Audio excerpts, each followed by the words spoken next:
Boldwood presents Dark Days for the Tobacco Girls, written by Lizzie Lane and read by Anne Dover. The moral right of the author has been asserted. This performance is owned by Boldwood. Chapter 1. Bridget Milligan.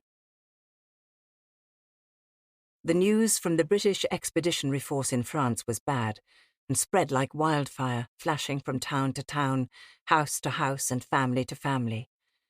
A whole army had been plucked from the beaches, and the safety taken for granted had melted away. Britain was in danger of being invaded. Feeling sick inside, Bridget Milligan gripped the newspaper with trembling hands, thankful that no member of her family was serving in the army. Being of a caring nature, she felt great empathy for those who did. Her clear blue eyes exchanged a worried look with her father as she passed the newspaper back to him. "It doesn't look good." He shook his head solemnly. Studied on a map, the battleground and the retreat from Dunkirk in northern France seemed a long way off from the city of Bristol, yet still they felt its effects. Bridget saw those effects on the strained faces of some of her workmates at W.D. and H.O. Will's, the tobacco factory where she'd worked since she left school. She heard it in their voices, concern for their menfolk, not knowing whether they were injured, lost, or listed amongst casualty lists that were as yet incomplete. That night, whilst brushing the hair of her sisters, she thought about her friend Phyllis. They'd worked together and been best friends for a long time, but she'd hardly seen her since she'd married Robert Harvey. Robert had joined up shortly after the wedding, and Phyllis had moved in with her in-laws, a situation Bridget didn't envy. Had Phyllis heard from Robert? She was tempted to go round there and ask, but Mrs. Harvey didn't welcome visitors, especially girls who worked in the tobacco factory. Molly, one of her sisters, interrupted her thoughts. "Will my hair be as long as yours one day?" Bridget smiled down at her little sister, who hadn't long turned 6 years of age, a fact Molly was inordinately fond of, as though 6 meant babyhood was left behind. She patted Molly's head. "Well, it's the same colour as mine and just as shiny." Molly's hair was indeed of the same brandy brown as Bridget's, and just as glossy. "I'm next," said Mary, nipping under Bridget's arms to make sure that she was. A year older than Molly, she had the same colour hair as all the girls, except for Ruby, who, at 11, was the eldest of Bridget's sisters and had just gone up into the big school. Her hair was dark blonde, and, according to Bridget's mother, was inherited from her father's side of the family. Between Ruby and Mary in age was Katie, who had not been able to stay awake for her turn, but fallen asleep, her hair a glossy sundial arrangement around her head. The boys, Sean, now 13, and Michael, aged 10, were still downstairs in the bathroom. "Now let me see if you've done behind your ears," she heard her mother say, and smiled. Washing wasn't top of her brother's agenda, though Sean was changing his attitude now his voice was breaking, and girls didn't disgust him quite as much as they used to. "The boys are growing up," Bridget remarked, once everyone with the exception of Sean was safely tucked up in bed.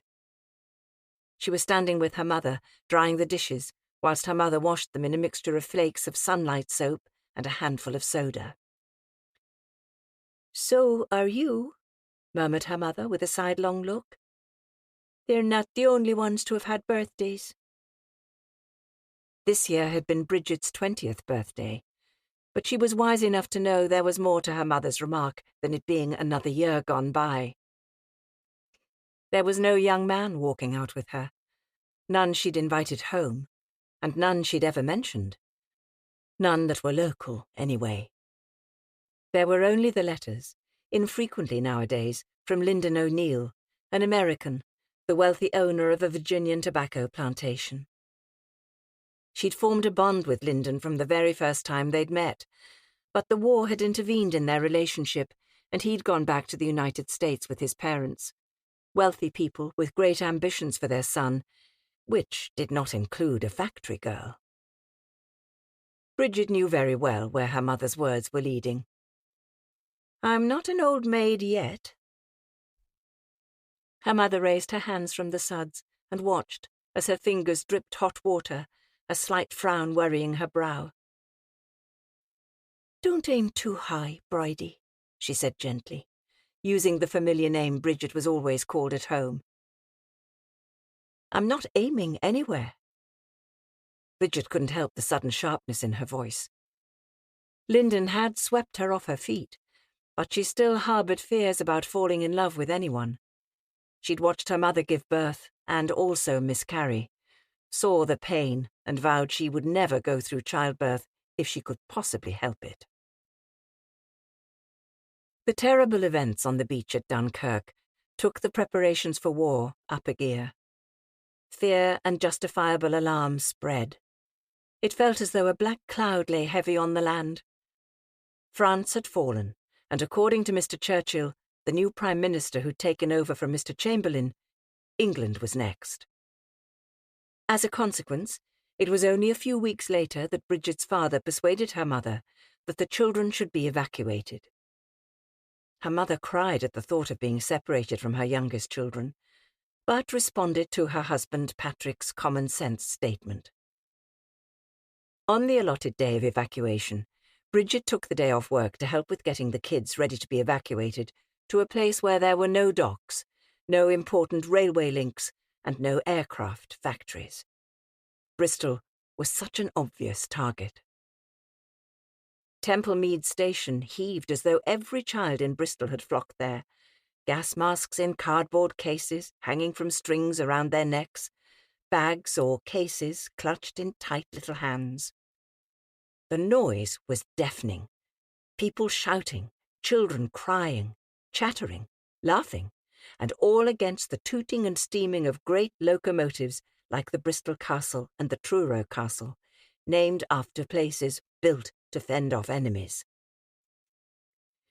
Women with plummy accents seemed to be the ones in charge. Some wore uniforms, and almost all of them held a pen in one hand and a clipboard in the other. Patrick Milligan ushered his family forward, his wife Mary at his side, her face white, her brow furrowed with worry. Bridget held tightly to the small hands of her youngest sisters as they shuffled forward in a queue that stretched far behind them, over the old flagstones of the concourse and down the hill towards the Bath Road. The woman in the green uniform was short and dumpy, her hair grey and tightly curled. Discerning eyes swept over them, nostrils flaring as though she had the physique of a spirited horse rather than that of a short-legged donkey. Patrick handed her a list of his children's names, gender, and ages. Thanks to the press of the crowd, Mary Milligan and the younger children were squashed between her husband and Bridget. The woman briskly checked off the names. "Yes, your children are all destined for South Molton." Mary smiled down at her children, especially the youngest ones. "There, you'll be going to a pretty little village in the countryside." "It's a town, not a village," said the woman brusquely. "A market town, in fact." Despite her lack of stature, the woman had a high-handed attitude, as though working-class women had no knowledge whatsoever of anywhere outside Bristol. Disliking her attitude, Bridget bristled. "It's in North Devon," she declared, looking down at the woman from her superior height, her blue eyes cold as ice. "Not that far from Tavistock. Farming country, though not quite so lush as South Devon." Surprised by her knowledge, the woman looked momentarily as though she'd dislocated her jaw. "You sound as though you know it well," the woman managed to say at last. "I'm very well read on that particular part of the Devonshire coastline, though I prefer Exmoor, just north of there. Lorna Doone country, as in the book written by R.D. Blackmore." She said it in an aloof manner. If this woman thought she was going to make her feel small, she was sadly mistaken. Having accepted she'd been put in her place, The woman dropped her gaze to her clipboard, cleared her throat, and pronounced that the train would be leaving from platform 12 in 20 minutes. "I would suggest you get your family aboard as quickly as you can," she said, turning swiftly away, as though keen to get on to the next batch of evacuees and people she could more easily intimidate. Patrick Milligan thanked her as courteously as the situation allowed, then shouted to make himself heard above the heaving, noisy throng. "All keep together, children! All together now!" Battling through the crowd was something of an ordeal. Bridget and her mother picked up the youngest two. Her father managed to lift Katie into his arms, whilst the older three, Ruby, Sean and Michael, followed on behind, the two boys using their overladen carrier bags to bulldoze their way through the packed throng. Their excitement was obvious. As far as they were concerned, they were going on a holiday, the only one they'd ever had except for day trips to Clevedon or Weston-super-Mare. Another woman with a clipboard supervised the boarding of children into the carriages. She checked their names off for a second time. Once it was done, she turned to their father. "If you can't get them all into one compartment, some of them will have to go into another one." A whistle sounded, and steam squealed in a white cloud from the engine. "I wouldn't want them to be separated," shouted Mary Milligan above the shrill noise. "I want them to stay together." The surging crowd pressed all around. The woman clasped her clipboard tight against her chest.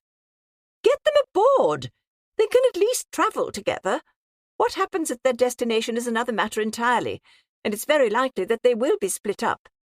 But still, anything is better than living under a hail of bombs." Mary Milligan stiffened at the woman's words, and Patrick frowned, worried at his wife's likely response.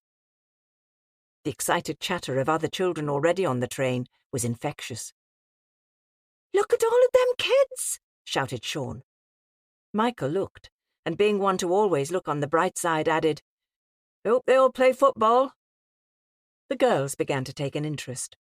Molly waved her rag doll. Mary followed suit and waved a one-eared teddy bear that went everywhere with her. Pleased at their response, and smiling hesitantly, Bridget's father patted his wife's shoulder. "They'll be fine, Mary." "No!"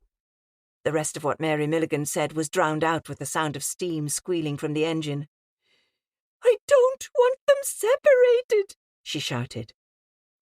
People surged in a sudden rush between them and the carriage doors, and they were pushed backwards. "Patrick, I've changed my mind. I don't want them to go." Bridget hung on to her mother. "Mum, you can't change your mind now." "Well, I have." But it was too late. All 6 of her children had scrambled up into the carriage and hurled themselves into the seats. The youngest 2, looking slightly confused, were the only ones to glance back. It had indeed turned into an outing, an adventure they'd never gone on before. "Patrick!" Mary Milligan turned to her husband in alarm. Fearing she'd get too close to the train, Bridget held on to her mother. Bridget's father shrugged his shoulders as best he could in the tight crush of people. "It's done, Mary. It's done." Out of sympathy for her mother, Bridget did her best to push through, but a railway guard intervened and slammed the door shut. "My mother's changed her mind," she shouted. "Sorry, miss. Too late. We're ready to go." His manner was polite but officious. Without more ado, he waved his green flag and blew his whistle. The station was a place of turmoil, noise, crowds and steam, the gritty smell of burnt coal hanging in the air and swallowed with every breath. As the train began to slide along the platform, the crowd thinned, and Bridget's mother lunged forward. "I can't let them go!" she screamed. Bridget and her father held her back, both using soft words of reassurance. "Mary, me darling, the train is going now." Crowds of children waved excitedly from behind carriage windows, faces rosy with excitement. Here and there was a paler face without smiles, dumbfounded that the world of all that was familiar was slipping away with the increased speed of the train. My babies! Bridget held on to her mother. Patrick Milligan draped a strong arm round his wife's shoulders. They'll be safer in the country. Come on, me darling. Let's be going home. Mary Milligan looked up into her husband's face as though he'd not understood what was happening, so she stated it slowly. Didn't you hear what she said? They won't necessarily be together. Patrick hugged his wife of 22 years tightly against his body, felt the heaving of her sobs, and buried his face in her neck. We have to let them go, he murmured, his breath warm against her neck. They'll be safer in the country. Just you see. They'll be safer, me darling. Gradually there remained only a cloud of steam and gritty smoke where the train had been. The children were gone. Gathering on the platform and the concourse behind them, another throng of children and adults replaced those already on their way to safety as another train pulled in. Shoulders slumped, Bridget and her parents headed out of the station, leaving the noise and bustle behind them. Her mother was no longer crying, but there was an ominous silence between her parents. It was her father's habit to run a hand across his wife's back as they walked, even in front of the children. He did this now, an act of reassurance that on this occasion was instantly shrugged off.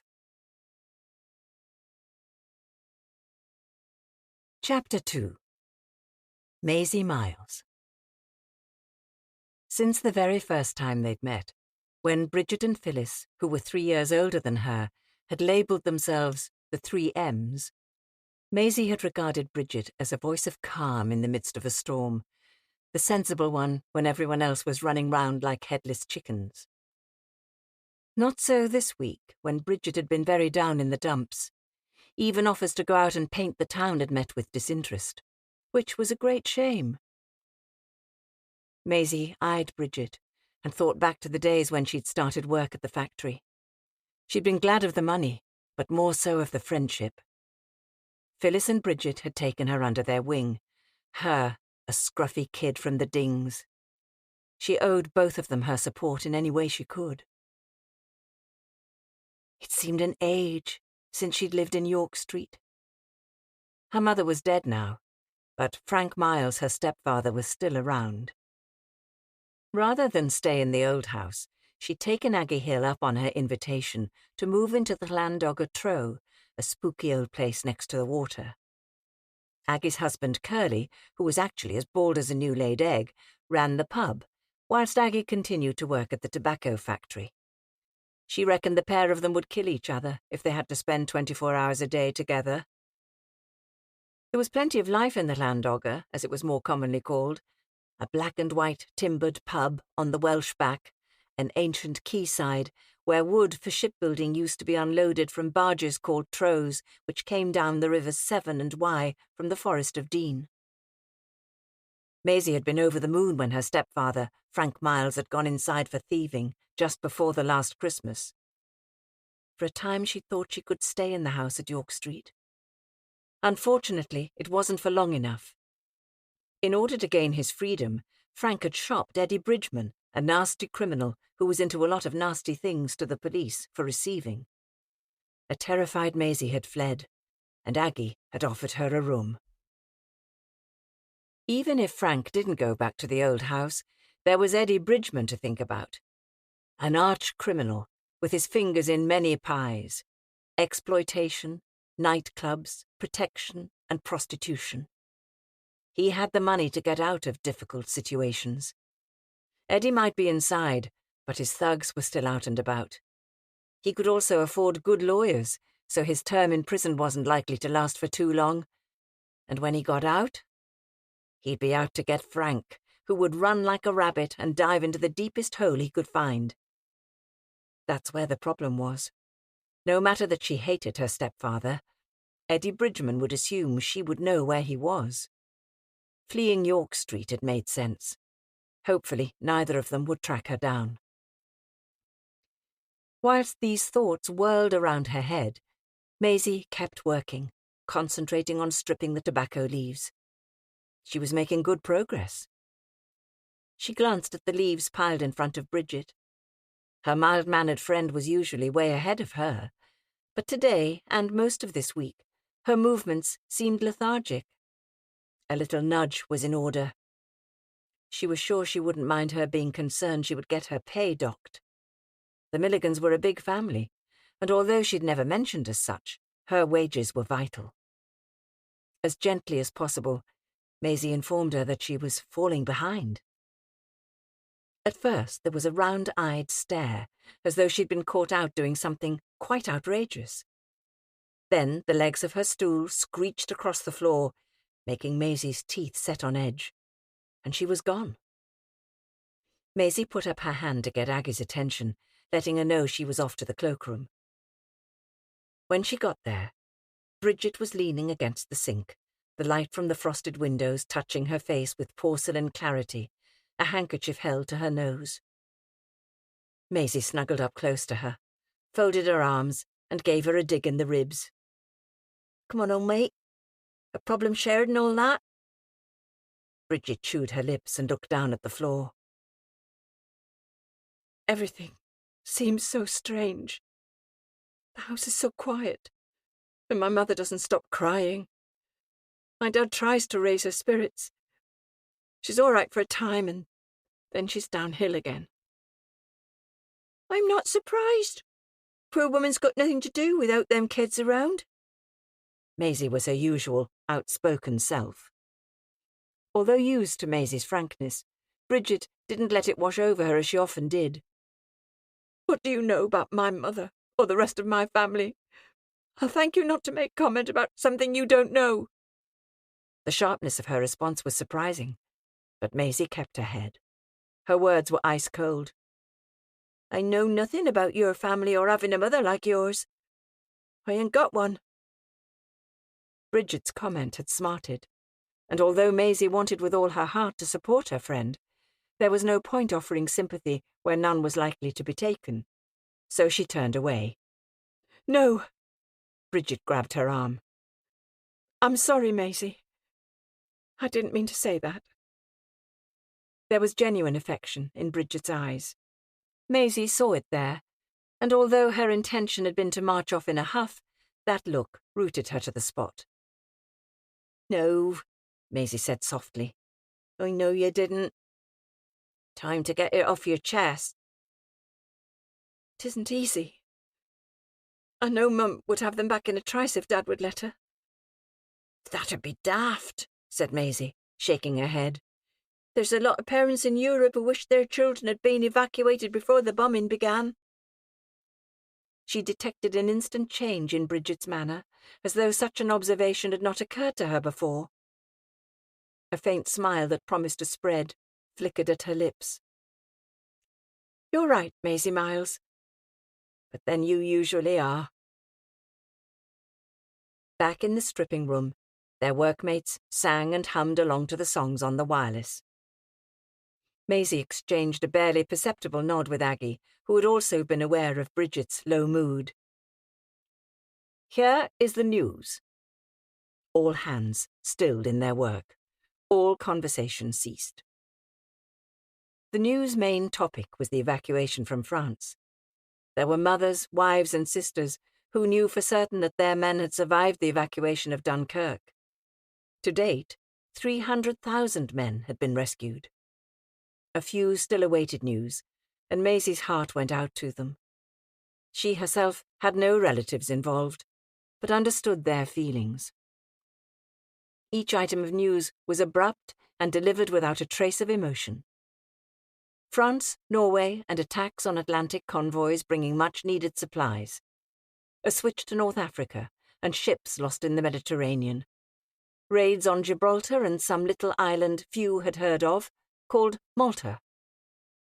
The silence lingered for some minutes after the broadcast had ended. Maisie fancied she could hear the beating of their hearts, all of them beating as one. The music resumed. Maisie sang out, determined to concentrate minds on love rather than war. It had to be you, wonderful you. Pack up your troubles in your old kit bag and smile, smile, smile. They were her workmates, and perhaps a bit more. Her family, in the absence of any real one. Her mother was dead, her brother gone away to sea, and she'd found out that her natural father had died not long after she was born, beaten to death, according to her grandmother, by her stepfather, Frank Miles. There were sounds of sniffling once the singing had stopped and was replaced by instrumentals. A slow murmuring of conversation resumed, talk of those not yet home, interspersed with tales of ordinary family life. All Maisie had was Alf, her brother, a small contribution to talk of family. Whilst growing up, Alf had been the most stable influence in Maisie's life, and she missed him. I heard my brother's been to South America. Had a card from him, she said. South America's a big place. Did he say which country he was in? He couldn't say exactly, but the place name was Spanish for I see a mountain. Ah, said Bridget. Montevideo. He's in Uruguay. Is that what it means? Said a delighted Maisie. That's a pretty name. Bridget smiled. Yes, I suppose it is. Maisie had been purposely innocent in her response, but noted a sudden tension around that soft smile. I can read the papers. I do know what happened there, Bridget, but that was back in December. There's no pocket battleship waiting there now. I ain't that daft, you know. I have heard of the Battle of the River Plate. It's still dangerous, I know that. But Alf made his choice. It's the life he wanted. Ah, said Bridget. Maisie smiled to herself. Well read and interested in most things, she'd surprised her friend in being able to name the battle. Before Bridget could fall into another thoughtful silence, Maisie patted her hand. Those kids'll be fine. All them fields to run around in and all that food. There's more food in the countryside, everybody knows that. Bridget was forced to agree with her. I know. They're probably having the time of their lives. I suppose we have to get used to it for the duration? Yep, for the duration, Maisie said brightly. Heard anything from your American sweetheart? He isn't my sweetheart. Bridget's response was curt. Maisie chewed her bottom lip as she considered what she could say next. Fancy the pictures tonight. I think it's something called the Four Feathers. Don't know what it's about, though. Her question was met with a heavy sigh, then a thoughtful tilting of Bridget's head as though she were considering it. India. The British in India. And a man who's accused of cowardice. I read the book. Oh, returned Maisie, slightly deflated. Thing is, Bridget began, I hate leaving my parents alone at night. I'm all they've got left. Maisie sighed. She fancied going to the pictures, though she had a vibrant social life at the pub, where the customers liked her outspokenness and youthful personality. You're a cheeky minx, and that's for sure. She smiled at the thought of the rough seaman who frequented the old pub on which Robert Louis Stevenson had based Long John Silver's quayside inn, the Spyglass. Some of the customers regarded her as they might a daughter. Others entertained more risqué thoughts, though didn't dare upset landlady Aggie Hill, who watched her young charge with an eagle eye and ready fists. Maisie thought a bit more as she hummed along with the radio to a song called Stardust. Once it had finished, she suggested they chance a bit of shopping in Castle Street on the coming Saturday. We're working Saturday afternoon, Bridget pointed out. We can go after work. The shops are open until 10. Got any money? Bridget frowned. Yes? Why? Maisie beamed. You could buy some small presents for the kids and send them to that place they're staying, whatever it's called. South Molton. Oh, I suppose I could, she said thoughtfully. Maisie breathed an inner sigh of relief. Well, that's settled then. Tell you what, instead of you going home and us meeting up, how about you come back with me and Aggie to the Landogger? It's only for a couple of hours. You won't be leaving your mum and dad alone for too long, she said quickly, on seeing the sudden doubt on Bridget's face. Anyway, they might appreciate having a bit of free time together. What do you reckon? She waited with bated breath to see if her crafty ploy had worked, and was relieved when Bridget agreed to it. Bursting with self-satisfaction, Maisie slapped her hands down on the table. That's settled then. I'll tell Aggie you're coming back with us on Saturday, and you tell your mum and dad that you'll be a bit late home after work. When Saturday came, Aggie, queen of the stripping room and landlady of the Landogger, fed them liver and onions swimming in thick gravy. Spotted dick for afters, she added. We don't do afters during the week, but we do on a weekend. A little bit of luxury we all deserve in these troubled times. As expected from somebody of Aggie's size, the portions were big. Oh, I'm not sure I can make it to Castle Street, Bridget pronounced, once the meal was finished. Does she always dish up such big portions? Maisie laughed and patted her stomach, which was far rounder than it used to be. How do you think I got this?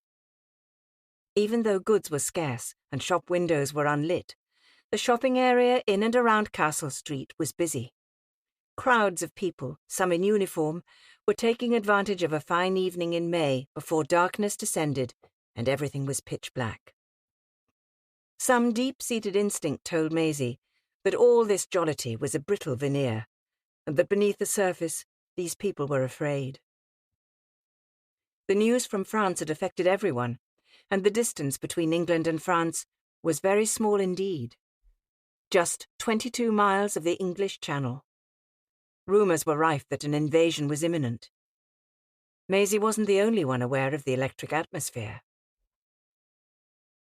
It's as though everyone is out to enjoy themselves while they can, Bridget suddenly pronounced. At least your youngsters are out of the way, if they do start bombing. How about going into this shop? They'd stopped in front of a plate glass window. Though unlit, thanks to the blackout regulations, it displayed small items and even a placard saying, "Small enough to send overseas." The idea was that as little room as possible would be taken up on any form of transport heading to forces stationed overseas, military supplies having priority. Maisie pointed out, "How about these? Not that you're sending them overseas." The small items, pencil sets, handkerchiefs, notebooks, drawing books and ribbons, caught Bridget's attention. "Katie would love that colour," she said, pointing at a silky blue ribbon. Maisie pointed out that a queue was forming. "I think other people got the same idea," she remarked. And before Bridget had chance to change her mind, she dragged her into the queue. Once inside the shop with the items in front of her, Bridget became absorbed in choosing gifts for her siblings. For the boys, it was pencil sets and notebooks. For the girls, ribbons, sketchbooks, and packets of crayons. "Do you need them wrapped?" asked the assistant. Bridget opted for them to be wrapped, first in newspaper and then brown paper and string ready for posting. "We can post it for you," the assistant added helpfully. Bridget didn't hesitate. "Yes, please. Oh, I only wish I could see their faces when it arrives. I've got the address of the local post office in South Molton. They collect regularly from there." Maisie sensed it was a different Bridget who exited the shop than the one who'd gone in. It was obvious from the excitement in her eyes that this was a kind of link between her and her brothers and sisters. They were far away, but sending the parcel somehow brought them closer. They both stopped and took another look in the window. "They've got some nice things in here. Hopefully they'll still have things at Christmas. Unless the war's over by then, of course. Maisie leaned forward beside Bridget and scrutinised the display.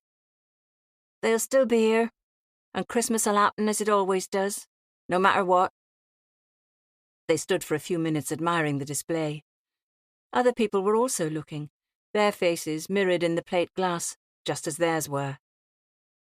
And they're all smiling, thought Maisie, glancing from one face to another. She too smiled, until suddenly she spotted a face she'd wished never to see again. I quite fancy going for a drink before going home. How about you? Maisie jerked away from the window and faced Bridget, a cold shiver running down her back. What?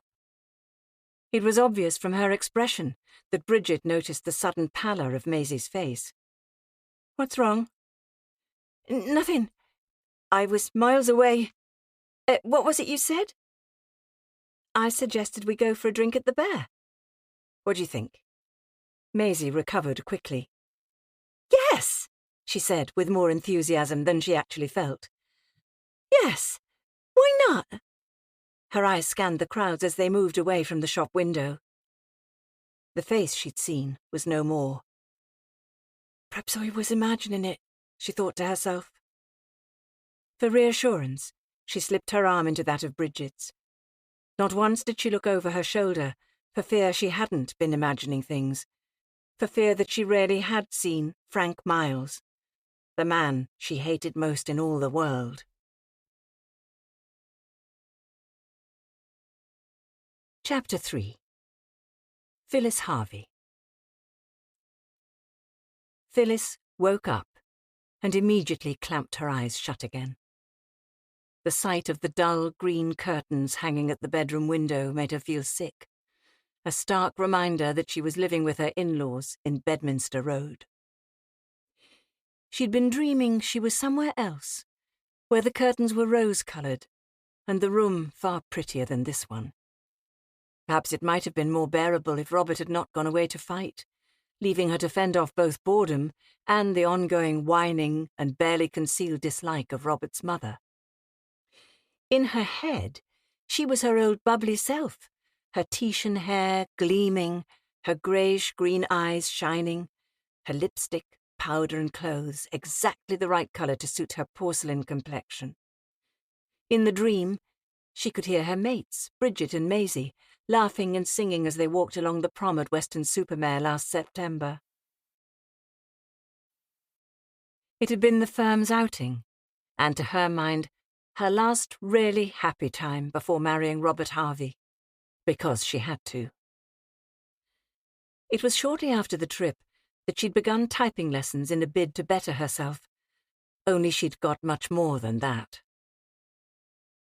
A bun in the oven, as the likes of young Maisie said. Only it hadn't been her fiancé Robert's bun. It had been her typing teacher, Alan Stalybridge.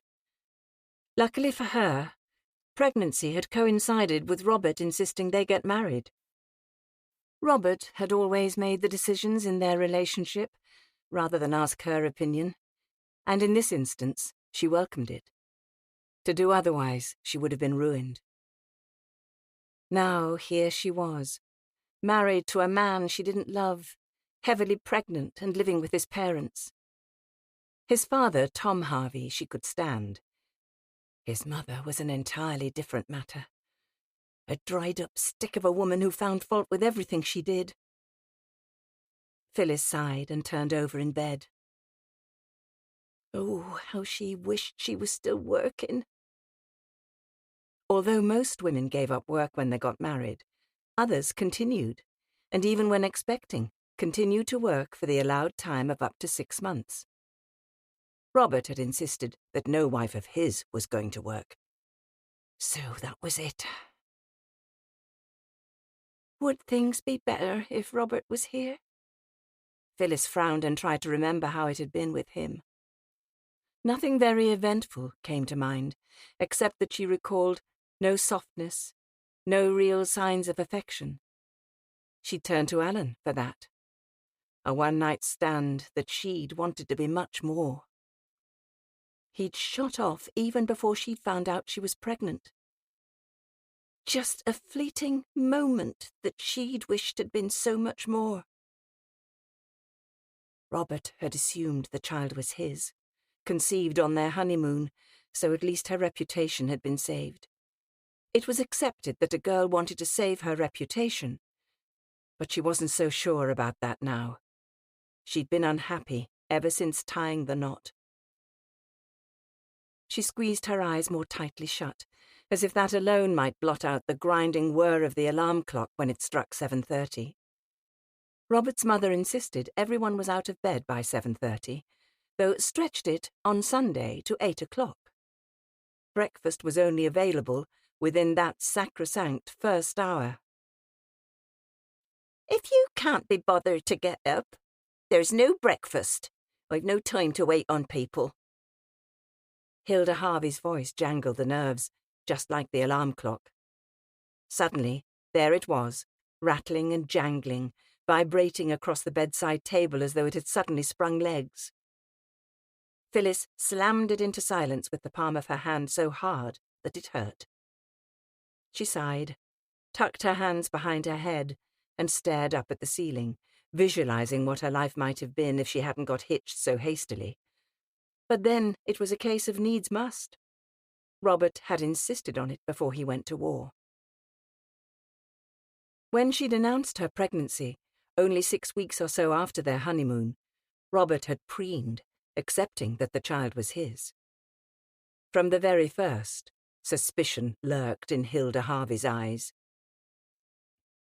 One winter night when she was too cold to sleep, Phyllis had got up intending to go downstairs and make a hot drink, when she overheard her mother-in-law's acid voice express her doubts. "Honeymoon baby indeed. So what if they went to bed together before they tied the knot?"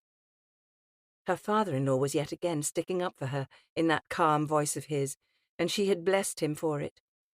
She had gone no further down the stairs, but stayed to listen. "Wash your mouth out, Tom Harvey. I know my son. He's God-fearing and upright. He would never commit such a wicked sin as that."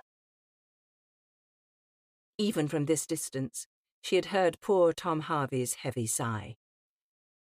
"Then it can only be a honeymoon baby, surely."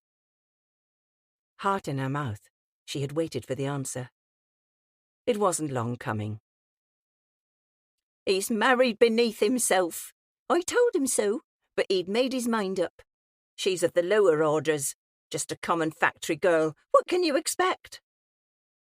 Phyllis had slunk back against the wall, feeling her way back to the bedroom door with a sick feeling in her stomach. As the weeks had gone by, Hilda's comments had become more pointed and a lot more worrying. Most were regarding what the baby would look like when it was born. It was such a trivial respite from monotony, but each month Phyllis received a visit from the district nurse, who would take her blood pressure and monitor her progress. Even then, Hilda hovered, venting her spleen in waspish undertones. "Robert was a very handsome baby. Very fair, almost white. I myself wouldn't want it any other shade." Her pompous comment was accompanied with a contemptuous glance at Phyllis's flame-coloured hair. The district nurse had responded that all babies were beautiful, no matter what their hair colour. "Or skin colour, come to that," she'd added. She had not seen the stony look on Hilda's face, but kept her attention and care fixed on Phyllis. "Just you look after yourself, Mrs. Harvey," she'd pronounced. "Make sure you get your extra milk allowance and the free orange juice and cod liver oil. There are free vitamins too if you want them. You've only to ask. And plenty of fresh air. You and baby need it." Feeling bloated, Phyllis now swung her legs out of bed. For a moment she looked at a pair of podgy feet poking out from beneath the full-length nightdress her mother-in-law had thought a good present for a bride going away on honeymoon. The neckline was high, the hem reached to her ankles. It was made of winceyette, a welcome fabric in winter, but too warm for May.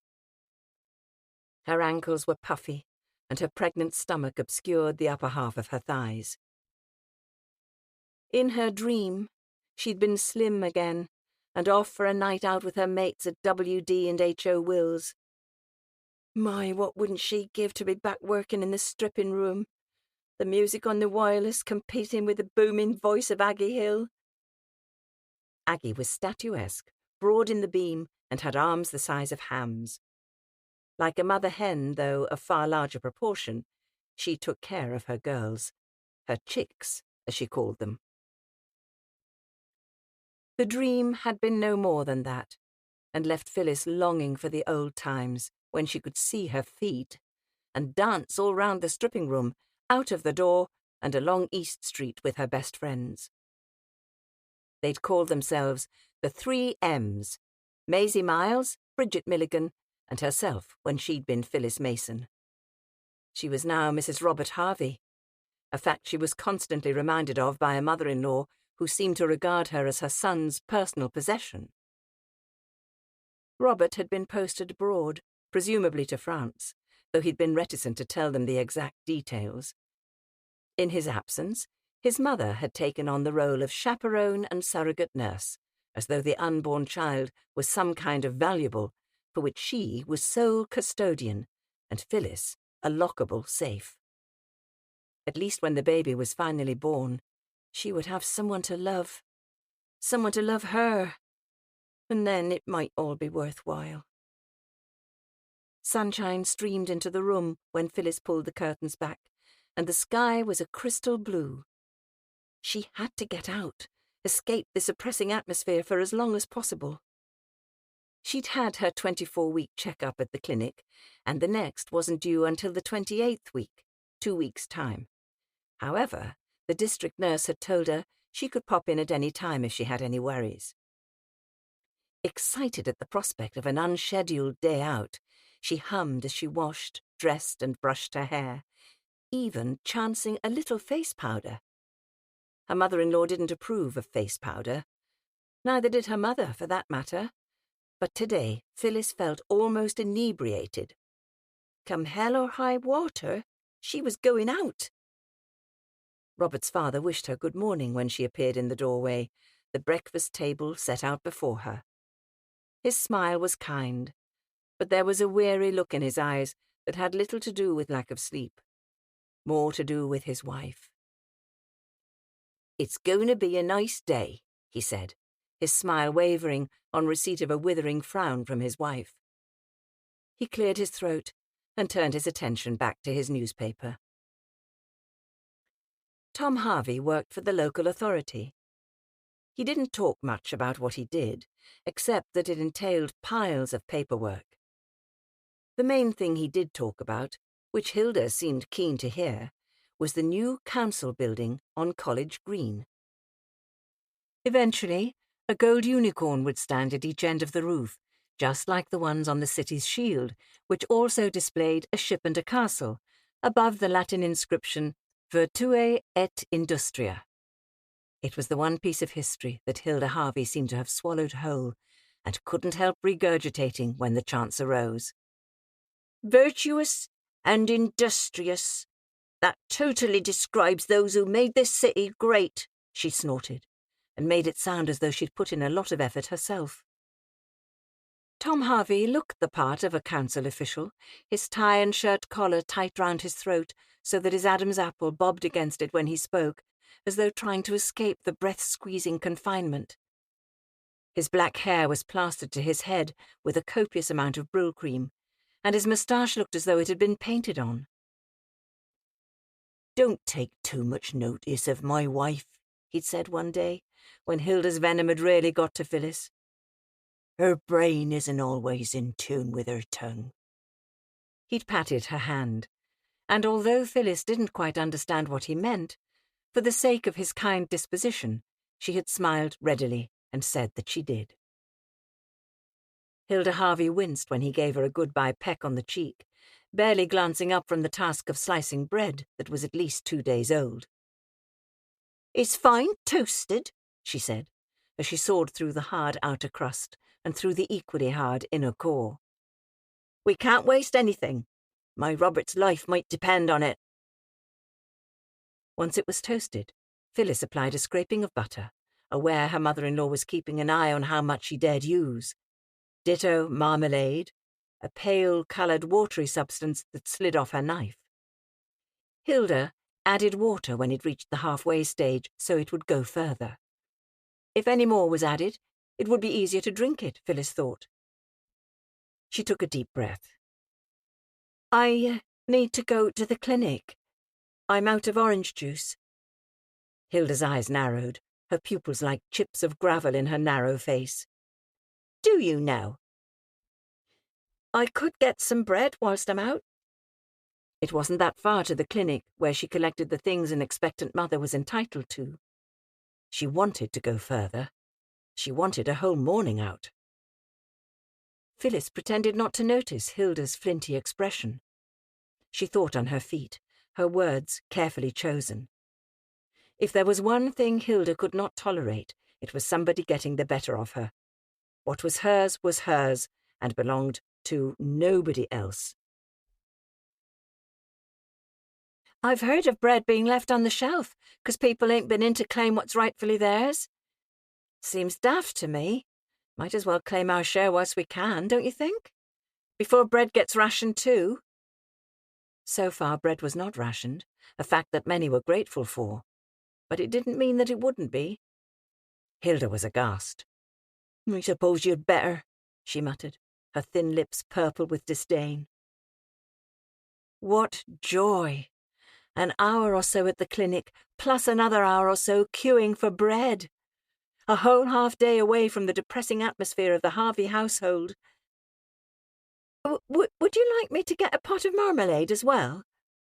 On the outside, Phyllis was innocent amiability.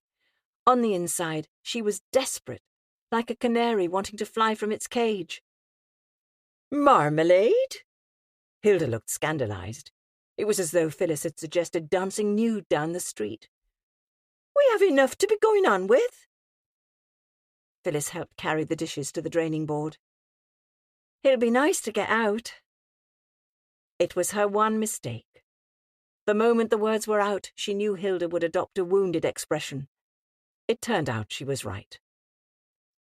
Well, I'm sorry my company and my house make you feel that way. I'm sure I've only done my best to make you feel at home. I didn't mean anything by it. She hadn't, but Hilda never flinched from the opportunity to make Phyllis feel of little value, that she knew nothing and was nothing without Robert. Hilda tossed her head. I'll say nothing except that Audrey, who Robert once courted, wouldn't speak to me like you do. She was a respectable girl, went to church, wasn't fast, not like some I could mention. Phyllis flinched, but swallowed the insult. She apologised for a second time. As it happens, I've got a meeting at the church hall this morning for the association campaigning against women joining up. So I won't have time to buy bread, so you might as well do it.